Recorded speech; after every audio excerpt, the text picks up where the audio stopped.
On this week's episode of BJ in the Morning, we're going to be talking about 10 comic book movies not made by Marvel or DC. Let's go.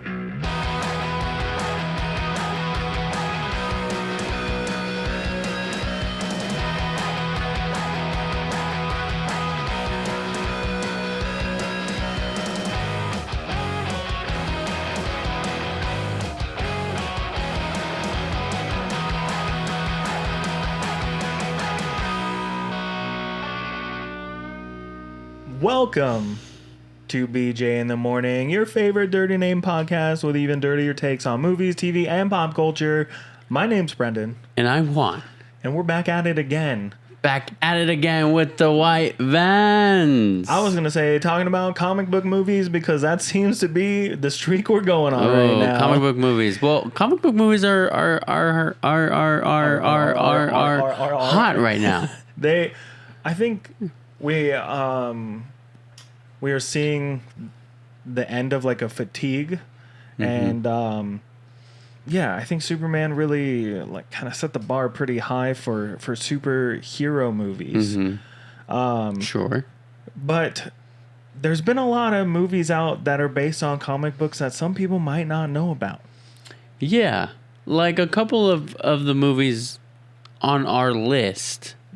I didn't know were based off comic books. Yeah, and there's movies not on our list that are based on comic books. There's a lot. Like, shout out The Addams Family. Not on our list, but based on a comic. Shout out Popeye. Popeye. Yeah, how about Casper the Friendly Ghost? Shout out to... I don't know. I don't remember. Garfield? Garfield? Dennis the Menace? Dennis the Menace? Those have all been made into movies. Calvin and Hobbes? They're not made into a movie. No. Dang it. What? Why not? Why not? What the heck? I love Calvin and Hobbes. What are you waiting for? This episode's going to be about Calvin and Hobbes now. What are you waiting for, Paramount? Who would make a better Calvin and Hobbes movie? What studio? Ugh. I think you'd have to go with like maybe Sony, honestly. Sony. With their, I don't know. That's a tough one. We'd have to really dive into that, but that's not what this episode's about. Maybe that'll be a future episode. You let us know down in the comments down below. Let us know and let it snow. Yeah, and while you're at it, if you're liking our episodes and wanna see us get out to more people, drop a 5-star review wherever you're listening to this episode. Please do, because we're begging at this point. Not really. And we love you. That too. And we'll love you more if you drop a 5-star review on any of your listening apps. Right. Juan. Brendan. I think it's time to jump straight into this list. You curated a list. Uh-huh. This is your episode, and I'm stealing it from you right now. It's okay. But I'm only stealing it in the sense that I have the movies pulled up. Guess what? What? This is our podcast. Oh, shit. What's mine is yours. What's yours is mine. Milady. For those of you listening, that was the daintiest handshake we've ever done with each other. But yeah, I have the movies that we're talking about pulled up, and Juan has the comic books information that those movies are based on. Information. Yeah. Inspiration? Maybe that's what I was going. Inspiration/informations. Right. Information. So let's jump at it with the IMDb. So we're going in order, no particular order of like our favorite or anything like that. We're talking about the worst rated IMDb comic book movie to, I guess, the best rated? For our list. For our list. That you pick. For our list, yes.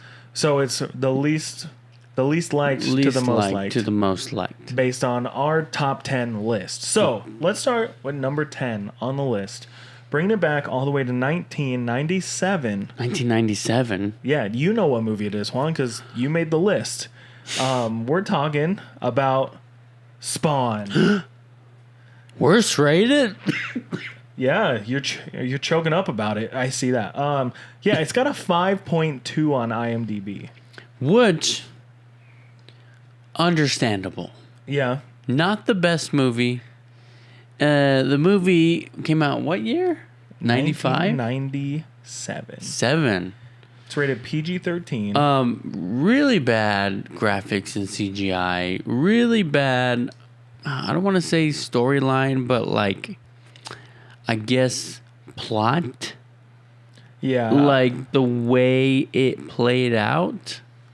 And it's just so too ahead of its time, I feel like. Yeah, a lot of the comments here, because I haven't seen this movie since I was a kid, but a lot of comments here say that the score, like the story, the screenplay, is a mess. It's all over the place and it doesn't really make any kind of sense. Pretty much what I just said. Yeah, so someone said, I love the smell of burning asphalt in the morning. To be honest, this movie's crap, but it has its charms. Spawn has good makeup and following effects, and the music is good. It could be a guilty pleasure if you have time to waste. I do. It is a guilty pleasure. I've watched it recently. Yeah, and you enjoyed your time? I do like the movie. Yeah. It's not I wouldn't say it's a good movie. That's okay. You know? And I do... People agree. I do love the character of Spawn, too. Mm-hmm. So, speaking of Spawn, I saw Todd McFarlane at a Comic-Con a few years ago. And he promised us a Spawn movie produced by Blumhouse. Yeah. A horror-based Spawn movie. Which is what it needs. It's what we need. He promised. So if we don't get it, I swear. What? You swear what? Did you hear a knock on the door? No. Okay, sorry. I swear. I will go on Twitter and say, give us a Spawn movie. Twitter doesn't exist anymore. Give us Spawn. Don't look up that hashtag. Hashtag bless. Hashtag give us Spawn. Hashtag burn my skin. Hashtag chain coming out of my chest. All right, so tell us a little bit about the Spawn comic books. Where did this idea come from? How old are the comics? And they are not produced by DC or Marvel, right? Right. So Spawn is a long-running comic book created by Todd McFarlane, produced by Image Comics. And they're gonna come up a couple times, right? Image Comics, yeah. Image, and another one comes up a lot too. But it follows Al Simmons, better known as Spawn, a fictional anti-hero appearing in a monthly comic book of the same name published by Image Comics, as well as a number of films. There is HBO animated series on Spawn. And Spawn first appeared in Spawn #1 in May of 1992. 1992. Fun fact, Todd McFarlane was the artist for Marvel Comics. An artist. That's why I said artist. You said the artist. Like the there was artist. Only one he guy was drawing. the artist of Spider-Man. For Marvel in the before in that. the 80s Before or then. in 1990. Yeah, before that. Then he went in separate ways. Yeah, had some differences. And created Spawn. The biggest middle finger to Marvel, because Spawn was very successful as a comic book. Yeah. And very, very successful as a toy. Yeah. I could see that. And he kind of looks like a demented Spider-Man. And he's still, to this day, creating new toys for Spawn, even though there's not a lot of hype on Spawn. And they sell. Yeah. They sell. Yeah, there's a lot of collectors out there. So, based off 1992 to 1997, I feel like maybe that's not a lot of time to, like, be like, hey, we should make a movie on this. Yeah, and like CGI was only around for like 4 years at this time. And it still wasn't really widely used. So the movie was definitely hindered by its effects. I think they have a lot of good practical effects. Like, you couldn't even tell that John Leguizamo was in this movie if you didn't know. Oh, right. So, yeah, the makeup is good, or the practical effects are good. Spawn's suit is phenomenal. Spawn's burnt skin is great. Yeah. But other than that, it's like... when he's falling to the depths of hell, it looks like a green screen. It looks like a cartoon. Looks like the background, like a screensaver on Windows 95. Yes. Yeah. No, exactly. I get you. Yeah, and it really pulls you out of the movie. But with that said, do you have a cat hair in your mouth? Or I do. Beard hair, yeah. I do love the movie and the comic book. I was a fan of Spawn since I was a kid. And hashtag bring us Spawn. Speaking of Spawn, the next movie on our list spawns from the 80s and from the sewers. Juan, from the sewers. The next movie we're talking about is Teenage Mutant Ninja Turtles from 1990. In my opinion, the best Ninja Turtle movie probably ever, but... I really liked TMNT. The cartoon, the first movie? Animated movie that came out. I like that one a lot. The new one, though, have you seen it? No. It's pretty good. Is it? It's pretty good. So, we have just the first movie pulled up, but we are really kind of talking about the whole franchise of it all. But we're mostly going to talk about Teenage Mutant Ninja Turtles from 1990. 1990. 4 Teenage Mutant Ninja Turtles emerge from the shadows to protect New York City from a gang of criminal ninjas. Yep. The Foot. The Foot. I'm sorry, I don't mean to cut you off, but the fact that it's 1990? 1990. Yeah. This movie is ahead of its time, and they use nothing but practical effects. Because that's all they had. And how great were those costumes? They're really awesome, except for that one part where you see the dude's face through the costume. Oh, I don't know what you're talking about. I'll show you afterwards. But this one's got a 6.8 on IMDb, so a little bit higher than the last one. Ratings overall, everyone's saying about the same thing. It's like a fun, nostalgic ride at this point. Ninja Turtles, kid stuff, blah, blah, blah. But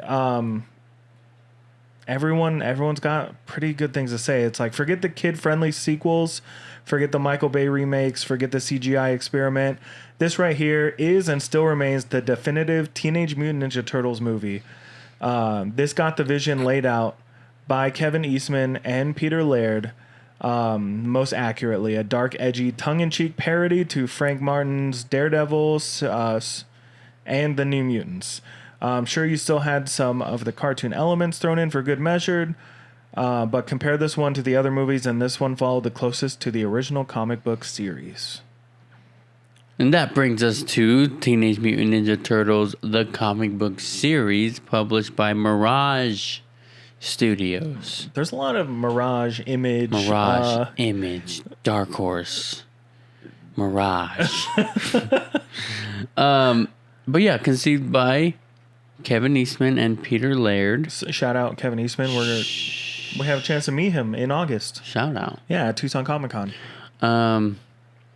It was intended as a one-shot, but due to its popularity, it became an ongoing series. The comic created the Turtles franchise of 5 television series, 7 feature films, numerous video games, and a range of toys and merchandise. You and I have both been fans of Teenage Mutant Ninja Turtles for a very long time. I remember watching this movie together a lot back when we were youngins. I think you, me, and 2 of our other friends also were just like obsessed with the Teenage Mutant Ninja Turtles, and we would like collect things based on like our personalities matching with the Teenage Mutant Ninja Turtles. Yeah. Like, I'm pretty sure you... Which one were you? Raphael. Yeah, and I was Donatello. I was Raph. Yeah, a little too Our buddy rough. Devin was, yeah, a little too rough. Our buddy Devin was Mikey. But yeah, it was a good time. Like we went and saw the first animated one when it came out in theaters. Yeah, it's one of those franchises that really sticks with you, especially if you watch the cartoon as a kid. And it's very nostalgic, and it's Yeah. been around for a long time. It will never not be around. And I even liked both the sequels, even though they were a little more kid friendly. I forgot to mention the comic book came out in 1984 Yeah, so a good head and start. ran until 2014. Yeah, so it's done its job. And it's still a staple. I think a lot of kids still know TMNT. I recently watched the Teenage Mutant Ninja Turtles like Batman team up movie, and that was good. And I'm like, dude, I'm 33 years old watching TMNT Batman team up cartoon movie Yeah. and loving it. Yeah. Let's go to the next one on our list. Okay. Not specifically a favorite of mine, but we're talking about from 2004, Hellboy. Hellboy. A demon raised from infancy after being conjured by and rescued from the Nazis, grows up to become a defender against the forces of darkness. This one, like I said, 2004, has got a 6.9 on IMDb. That's not so bad. Not so bad. It's a good movie. I do remember watching this. I do remember my mom getting mad at me for saying, I want to see Hellboy when I was, 2004. Brendan. 2004. But I really liked this movie when I first saw it. Ron Perlman as Hellboy. I thought it was really cool, and it's got really great visuals. I think the visuals are awesome.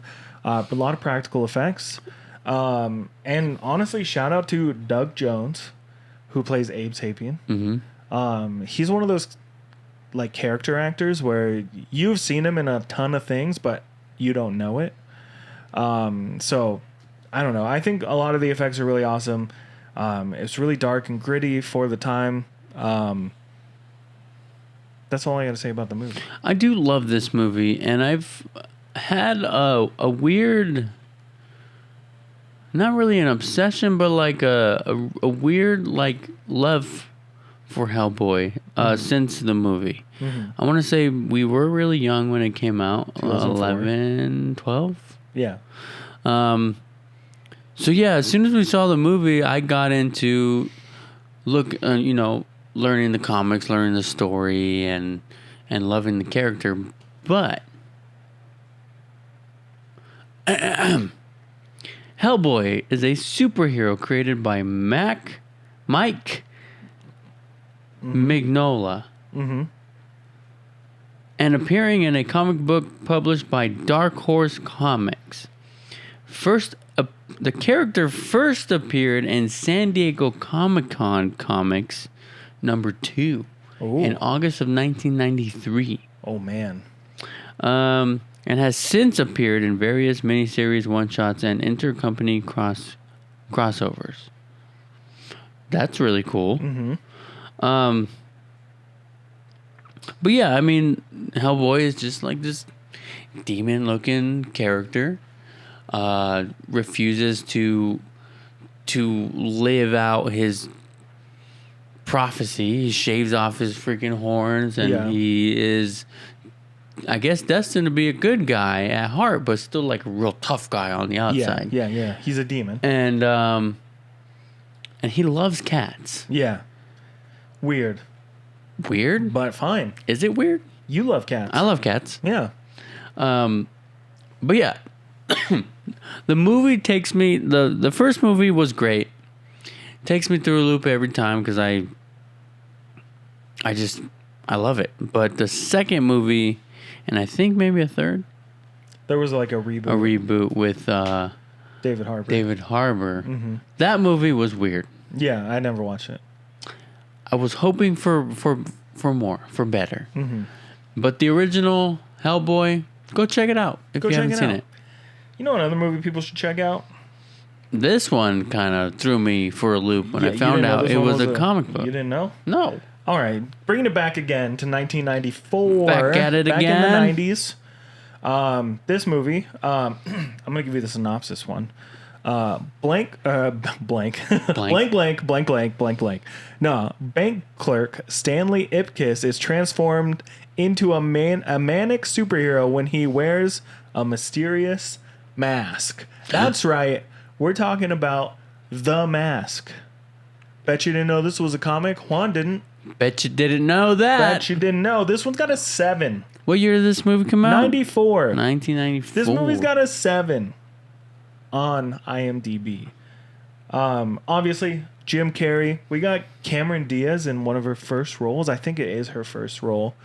Honestly, this is how you use Jim Carrey. You know what I mean? This movie is Jim Carrey at his most Jim Carrey. Mm-hmm. He gets to do the funny faces and the jokes because at this point in time, especially in the 90s, Jim Carrey was like the embodiment of a cartoon character, and giving him this role, I think really lets him shine as a comic and allows the character of The Mask to shine. So this movie used a lot of practical effects and animation and CGI. It's got some CG, and honestly, a lot of it looks more like kind of the effects of like Who Framed Roger Rabbit kind of like a 3D drawing type of thing. Yeah, hand drawn. So, but they nail it. It works for the character. It's good, and the story is cohesive, and the story makes you feel that anxiety of like when he loses the mask, he gets thrown in jail, he's trying to get out, the bad guy has the mask now, and you're like... And the craziest part is this movie is very dark. Like, the themes of it, the setting, everything's very dark. And then Jim Carrey's there trying to survive, basically, when he finds the mask of Loki. And he brings a lot of color and a lot of energy to this world that didn't have it. So, yeah. I really love this movie. This movie gave me nightmares when I was a kid. My mom tells me all the time that I would sit fine and watch Jurassic Park, but anytime the ad for The Mask came on, I would cry and run into another room. So The Mask is an American comedy horror comic book series created by Mike Richardson, developed by Doug Mankey and John Arcudi, and published by Dark Horse Comics. Oh, another Dark Horse. What year was it? There's like they're naming like a whole bunch of different ones. So, an original trilogy of The Mask Returns, and The Mask Strikes Back was published as a limited series from 1991 to 1995. Dang. And they turned that movie around then. Has since spin off. And has since expanded to various spin-offs and other media, including Itty Bitty Mask and the 2019 main series revival I Pledge Allegiance to the Mask. Oh, that's pretty recent. 2019, huh? Yeah. The series is known for its dark tone and graphic violence. I'm gonna go check this comic book out. I want to see how much of a difference it is. I didn't know that it was a horror comic book either. Yeah, I thought it, normal. Horror? Graphic? Novels? You know what else is pretty horror focused and kind of graphic? Is the next movie on our list, also from 1994, believe it or not. And that's The Crow. The Crow. Not to be confused with The Crow. That just came out? That's from 2025. No, this is Brandon Lee in his last role as R.I.P. The Crow. So the night before his wedding, musician Eric Draven and his fiancée are brutally unalived by members of a violent gang. On the anniversary of their death, Eric rises from the grave and assumes the mantle of the Crow, a supernatural Avenger. Not the Avengers, just an Avenger. This movie's got a 7.5 on IMDb. Like I said, it does star Brandon Lee in his last role because of an accident on set. Honestly, took him way too soon. Yeah. I remember being obsessed with this movie when I was like getting into my emo days because a friend was like, "You need to watch this. It's so good. It's so dark. It's so gritty." So I did watch it. I enjoyed it a lot. Then rewatching it in the past like couple years wasn't Not so great. wasn't really for me anymore. I think I outgrew this kind of art style and this kind of dark, depressing era. But it does have a 7.5 on IMDb, so it's got some cred. It's got some street cred for sure. And I'll stop trying to paraphrase because that's where I mess up on the reading. But One make words in brain too many time. The Crow is a supernatural superhero comic book series created by James O'Barr, revolving around the titular character of the same name. You know what's funny?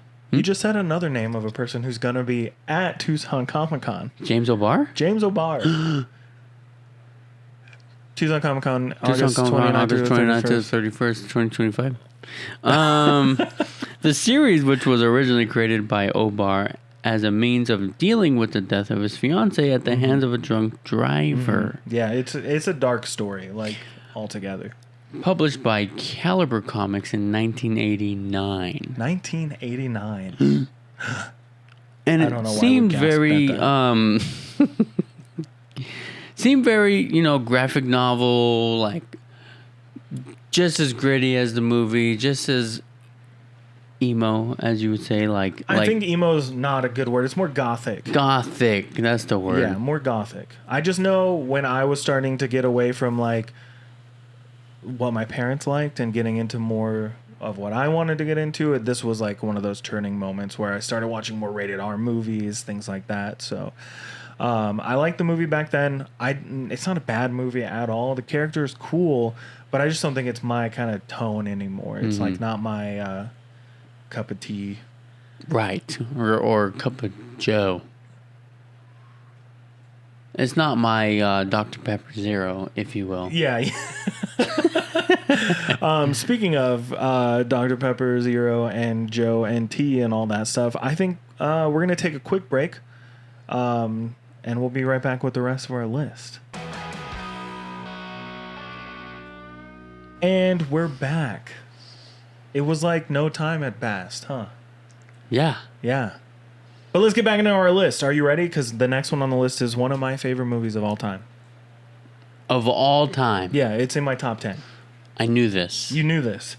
We're talking about 2010's Scott Pilgrim versus the World. Whoop, whoop. So yeah, this is one of my favorite movies of all time. We saw this movie, I think you went every single time we did, right? Like 6 times in the theater. I don't think I did. I know me and our buddy Eric went at least 6 times. I did not see this movie, I'm pretty sure, until it was out. Oh, yeah? Yeah. Okay. Anyways, this movie. Before you get into it, this is one of those movies that I did not watch. We didn't hang out as often around this time because It was in 2010. I changed schools. And I graduated from another school, and then you were too cool for school, and then I was like. I think honestly it was just because we went to different schools. But I'm pretty sure this came out after we graduated. But anyways. But I also was like, kind of confused why you like this movie so much. Yeah, August 13th. It was the same month we graduated. Until I watched it. August 13th, huh? Yeah, it was right around when we graduated. So yeah, we kind of like... It was summer. Yeah, we kind of like, we're like still talking, but like not really... I think we had just started working the same job. Like, that or was about in 2011. Was it? Anyways, that's not what the show is about today. I remember all these things. But yeah, I loved this movie because I had already been a fan of Edgar Wright.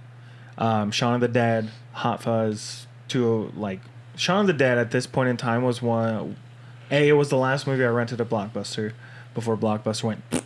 And I was just so like into this style of his directing and his storytelling and the comedic timing. And I had no idea what Scott Pilgrim was. All I knew is this is Edgar Wright's next movie. Mm-hmm. And our friend Eric was super hyped on this movie. And I remember going to see it at the midnight premiere, and the theater was empty. Really? Like, there was not a lot of people there. It was the same night Expendables came out, like one of the Expendables movies. Mm-hmm. And there was more people for that movie than there was for Scott Pilgrim. Really? But I do remember us going to the theater every single week to see Scott Pilgrim because there was nothing else coming out at the time. And we loved it so much. I have seen this movie 7 times in theaters all together since it's come out. And I feel like if it comes back to theaters, I'm not going to go again because 7 times for each of the Evil X's.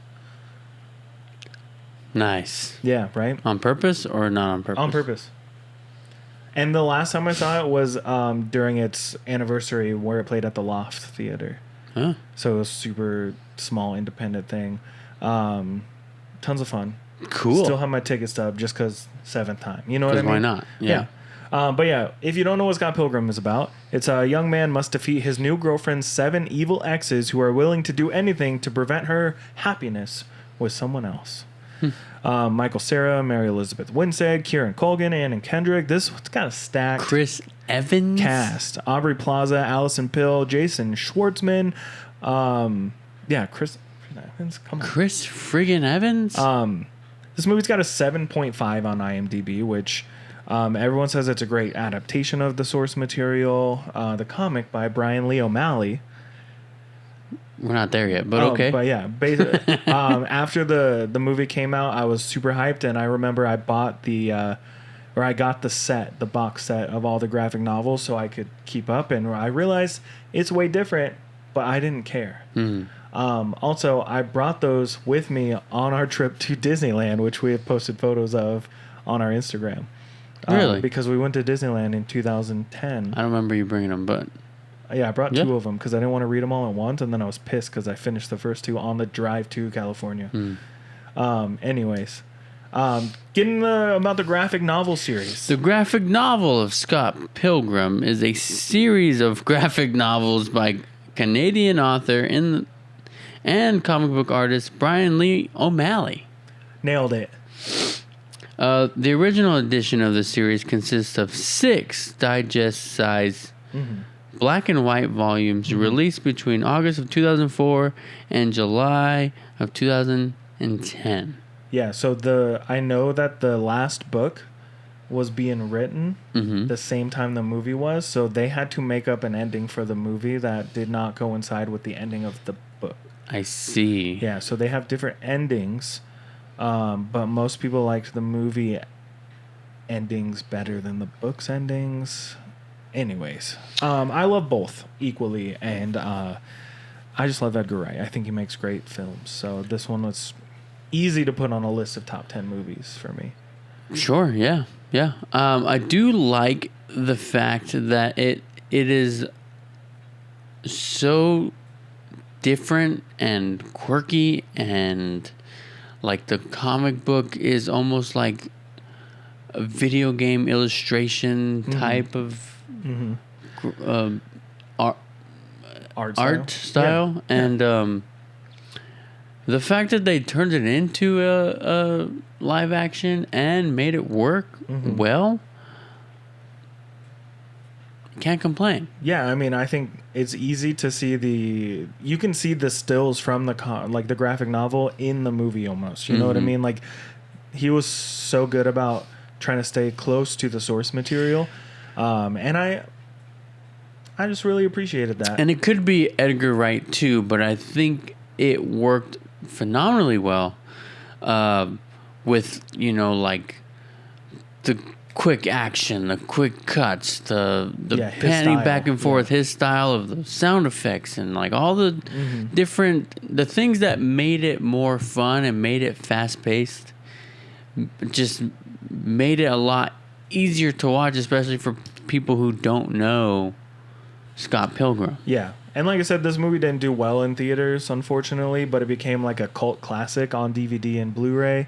I think I have a movie poster from the theater that I saw, or at least one of the theaters here in town. I have a poster of Scott Pilgrim still to this day, hung up, framed on my wall. So But you know what's different than 7 Evil X's? 300 soldiers? Yeah, exactly. How'd you know? Because the next one on our list is 300 from 2006.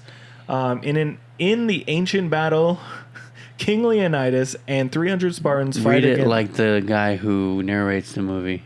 I don't remember how he sounds. In the ancient battle of Thermopylae and 300. King Leonidas and 300 Spartans fight against Xerxes and his massive Persian army. 7.6 on IMDb. This movie, pretty sure, introduced a lot of us to Gerard Butler, especially guys, because I feel like he was doing like rom-coms around this time, really. But this movie, Zack Snyder directed. That's where we got. That's why DC looks the way it does until Superman. Just saying, dark, gritty, blah blah blah. It's because of this movie. Well, this movie was so successful when it came out, but it also matched the tone of the graphic novels. It's based so on. Zack Snyder, he made this movie. Did he? I'm sure he made movies before this, right? But were they that dark and that gritty? I'd have to pull it up, but you can keep talking if you want. I can tell you about the 300 comic book. Yeah, if you want to. I'm trying to think. He did Dawn of the Dead in 2004, the remake, right? Mm-hmm. And before then, it was like little things, like nothing too crazy, honestly. So this kind of like pushed him into the director that he is today, right? Yeah. Other than Dawn of the Dead. Yeah. I want to say that still wasn't like the style, like the way it looks, the way it feels is still not the same. It's kind of dark and gritty. It's more like the graphic novel. Yeah. Like 100%. But I feel like, like when he did the Justice League, he tried to make it look like 300. 300. Yeah. And it's like with the slow-mo action shots and the sparks instead of blood and all that kind of stuff. Yeah, and the movie worked well. And so did other movies that, are on this list, like Watchmen, he did right after this, where they were true to the source material, but is that what we wanted for our mainline superheroes? At the time, it was the cool thing, right? At the time, it was all we had for those specific heroes. Right. And that's all we had and the best that we had at that time. So it was like, as a DC fan, it's like, all right, am I going to watch Man of Steel or am I going to watch Superman Returns? I'm going to watch Man of Steel. Definitely a lot cooler. Yeah. Not Superman, sorry. Right. But yeah, so it's like I looked forward to all those DC movies coming out just as a fan, but it wasn't my favorite. Yeah. Enough about Zack Snyder, though. 300 is a 1998 comic book limited series written and illustrated by Frank Miller, with painted colors by Lynn Varley. And it was published by Dark Horse Comics. Again. Dark Horse. Only 5 issues of 300. Yeah, it was a limited run. Told the story from start to finish that it needed to tell, and that's what we got as a movie. I remember seeing 300 in theaters, and it was one of those movies where I said, I want to make movies for a living. And the thing about the comic is like it's dark. And like the tone like of the colors is dark, but it's still colorful. Right. And a lot of that color though comes from the blood and the effects like that, right? But the movie I think did the source material justice, honestly. So yeah. Should we get into a little bit more colorful, a little more crazy, a little more funny? Colorful, funny, wonky, glonky. Those are words to describe this movie from 2010. So this one came out in April of 2010. And I do remember loving this idea and seeing this movie. I had just turned 18. I'm pretty sure. Yeah. 2010? Yeah. Not sure. Math. But I remember going to see this movie in the theater. This movie introduced us specifically, maybe most of us, to Aaron Taylor Johnson when he was super skinny and scrawny, nerdy as heck. He's still nerdy as heck, but now he's big beefy beefcake. This movie's kick-ass. We're talking about kick-ass. Dave is an unnoticed high school student and comic book fan who one day decides to become a superhero, even though he has no powers, training, or meaningful resources. The only thing he does have is he can't feel pain after getting stabbed after he becomes a superhero. Nerve damage. He's got tons of nerve damage. Yeah. This one's got Aaron Taylor Johnson, Nicolas Cage, Chloe Grace Moretz, tons of people in this movie. It's got a 7.6. Reviewers say that it's bold, ambitious. It's got a unique blend of action, comedy, and drama. And it's praised for its originality, strong performance, and stylish direction. Directed by Matthew Vaughn. I will say that I personally am very intrigued by a storyline that makes you feel like it's real life. Yeah. So, like, thinking of real life superheroes, people going out there and actually trying to be the comic book or the movie that they've seen, right? That fascinates me. And for some reason, this movie did it perfectly. Yeah. And I think it feels real to an extent, and then it heightens it all up with like the main villain. Mm-hmm. He seems like a comic book villain, but also seems like someone that could actually exist in this world. I love... But they also have those aspects of the people saying, like, you're not a superhero. Right. Take that costume off. Yeah. And like throwing stuff at him and beat him up because he's just being a dork. Yeah, he's just a guy. Yeah. He's just a kid. But yeah, I really like this movie. I think it still holds up to this day. It's really fun to watch. Yeah. And it's definitely rated R, so it's not for children. It's bloody, it's gory, it's full of bad language. Chloe Grace Moretz is the most foul-mouthed little girl I've ever seen in my life. Oh, yeah. But she does a great job. And I was sad that the sequel just didn't hold up whatsoever. Yeah. Because I know there was probably more story there, but unfortunately we're never going to get it in live action. So. And I mean, they had the team up and they had like the inspiration of creating like a Justice League type of group, Avengers type of group, and it just was a little too... It fell flat like the guy who jumps off the building at the beginning of the movie. Flat. With a splat. But the comic book is Kick-Ass, originally published as simply Kick-Ass, and as Hit Girl for the book too. Yeah. Creator-owned comic book series written by Mark Miller and illustrated by John Romita Jr. This was interesting. The first installment of the Kick-Ass franchise was initially published by Marvel Comics under the company's Icon imprint and republished under Image Comics. So I feel like it just might have not done so hot when it first released, and they re-released it, and it did better. At least not with like any kind of association with Marvel. Marvel's not really known for these like bloody, gory, very rated R type of deals. So yeah, I think the movie's awesome. It's fun to watch, and Matthew Vaughn did great. I actually have a fun little tidbit about this comic book. Oh yeah? When we get to our next movie/comic book. Oh, it's funny because I also think it's fun that the next one on our list was also a movie directed by Matthew Vaughn. Huh? What? This movie, though, from 2014, with a 7.7 on IMDb, so we're almost to the tippy top of our list here. Kingsman: The Secret Service. When this movie came out, man, I watched it so many times. Yes. Like, there's only been a handful of movies where I've watched it once a day for like 3 days straight. Mm-hmm. This is one of them where I was like, I watched it alone. I was like, I need to bring someone to see this. And then again, I had to bring someone else to see this. The only other time that happened was Mad Max Fury Road.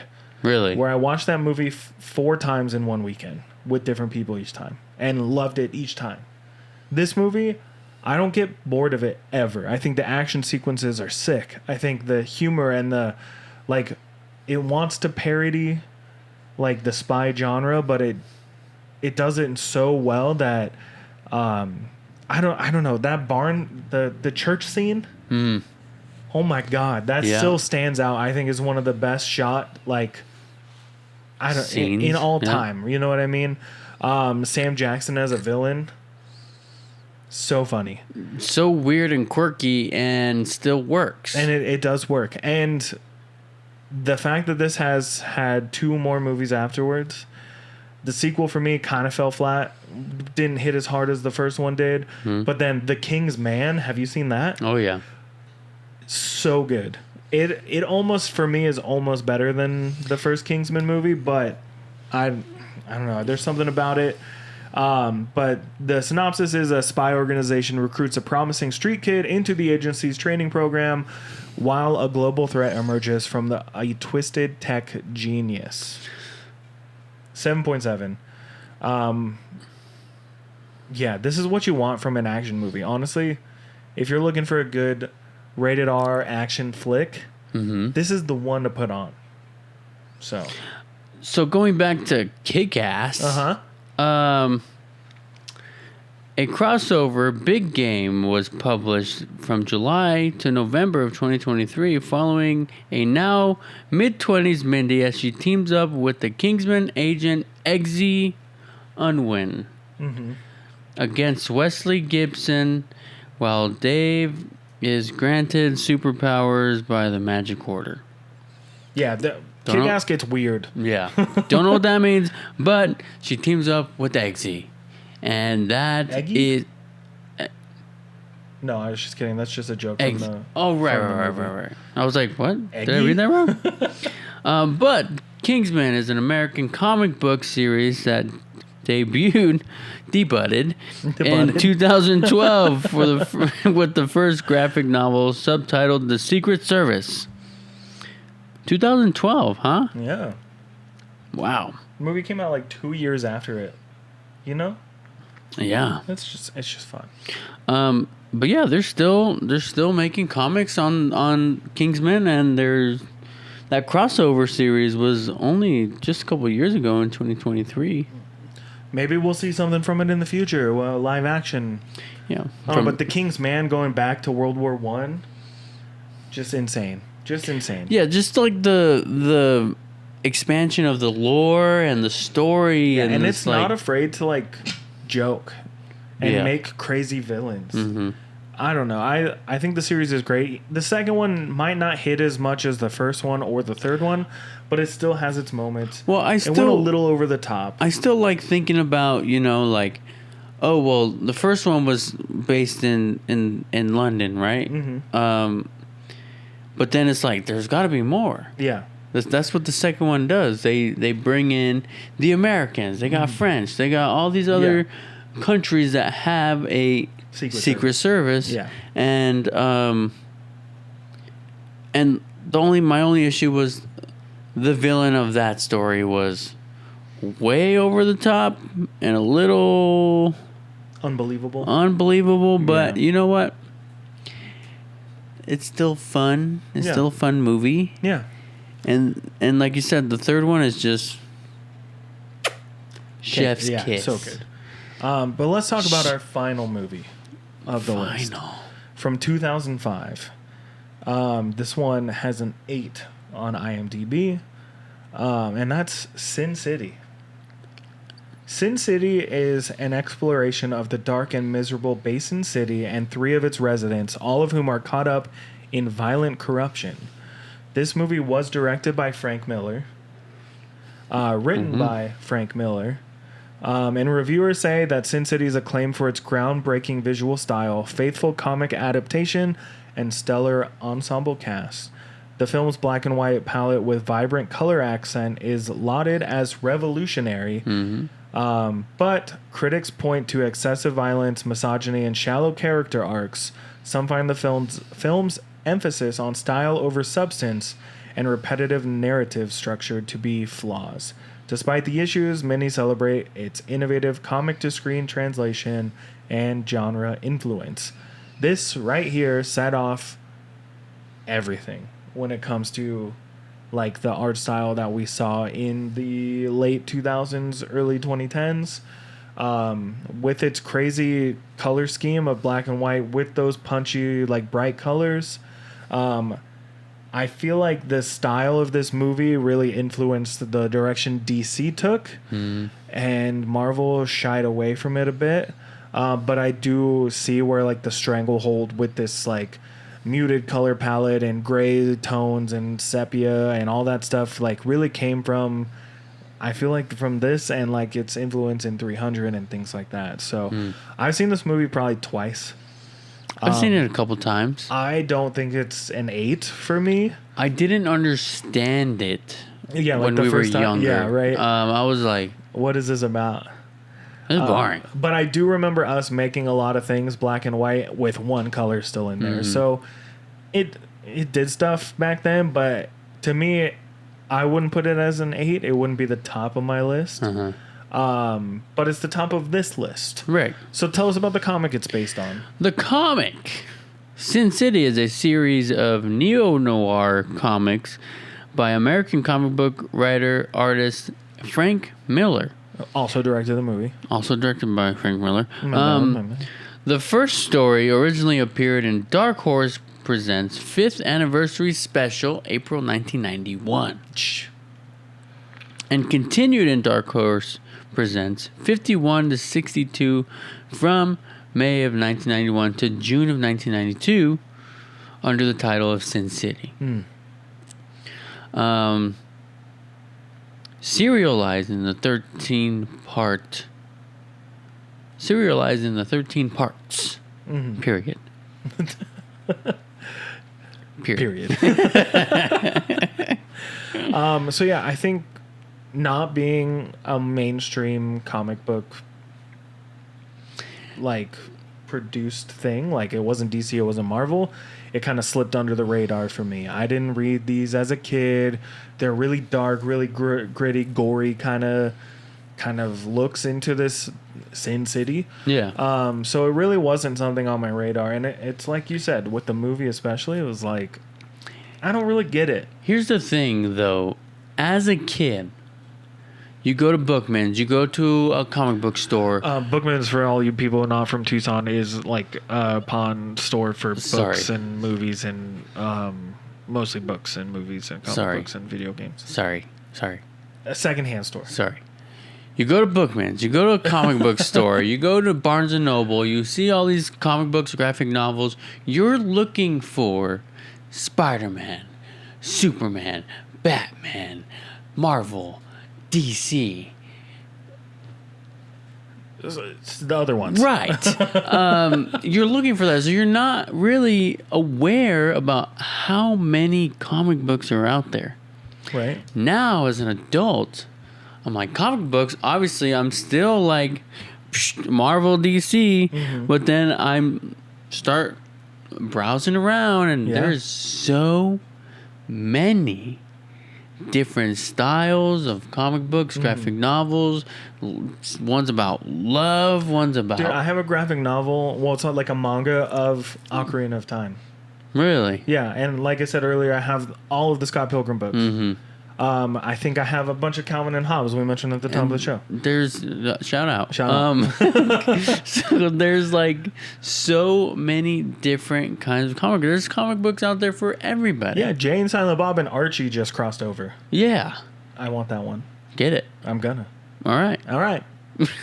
But yeah, there's more to the world of comic books than Marvel and DC. Captain America and Batman. Okay, there's more than Iron Man and Superman. There's more than Spider-Man.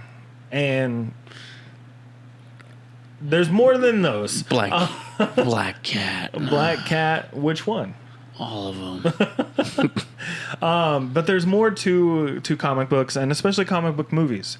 There's probably room for more, right? Oh yeah, for sure. And I feel like, I don't know if it's like, I think they should advertise more as like based on the comics or whatever, because I think it could get more people reading comics. I think it could kind of, draw some attention to the comic books. Yeah, but I bet you a bunch of people didn't know that Riverdale's based on Archie comics. But I can promise you that we don't need any more edgy teen dramas based on comic books like Archie. And also, don't make any more Garfield movies. We don't need it.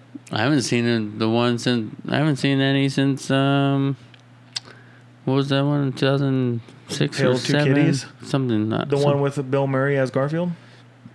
Yes. Sick. But I also just really want to watch Kick-Ass now. Let's go watch it. Let's do it. But let's outro the show real fast, Juan. Do it. Thank you so much for listening to this week's episode of BJ in the Morning. If you haven't already, please go down into the little info box either above or below wherever you're listening or viewing this episode. Leave a comment, leave a review. 5 stars, please. It would really help us get out there to other people. Yeah. Go check us out on social media. We're on Instagram and TikTok at BJ in the Morning underscore. We're also on YouTube if you want to watch us talk about these and see the faces we make when we forget how to read mid-sentence on YouTube at BJ in the Morning Podcast, where you can also subscribe, comment, and join in on the conversation. We've had a lot of people commenting lately, and we really appreciate it. Shout out to Music Lopez, again, leaving sick comments. We're going to keep shouting you out. If you comment on anything, any platform, we're going to shout you out. And if you ask us cool questions in those, we're going to answer them right here on the podcast. And if you give us any episode ideas, we write those into a list, and hopefully we'll make them one day. But thank you again for listening to this week's episode of BJ in the Morning. I'm Brendan. And I'm Juan. And we'll talk to you next time.